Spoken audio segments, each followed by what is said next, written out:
Manuel Valls l'a dit publiquement devant les députés, la suppression de 2900 postes chez Air France n'est pas une fatalité. Nous pensons que ce plan peut être aujourd'hui évité si le dialogue social s'approfondit. C'est le cas depuis quelques jours et je m'en réjouis.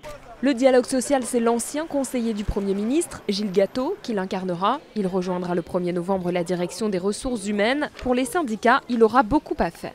Restaurer la cohésion d'entreprise, reprendre le fil du dialogue social qui s'est interrompu depuis presque un an maintenant, ou en tout cas qui dysfonctionne depuis près d'un an. Et puis reprendre la communication auprès des salariés, puisqu'elle est tout à fait inaudible.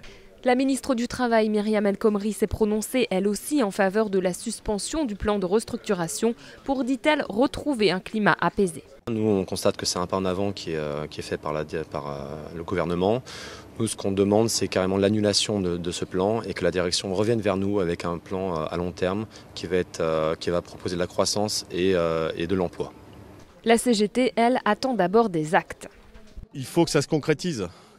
C'est ce que demande la CGT depuis plusieurs jours, plusieurs semaines. Il faut qu'il y ait une table ronde avec l'État, l'ensemble des syndicats et la direction d'Air France pour faire un diagnostic de la situation et non pas commencer par dire on licencie, sauf si vous acceptez des reculs sociaux. La direction d'Air France est prête à renouer le dialogue, mais pas sûre qu'elle voit d'un bon œil l'appel du gouvernement.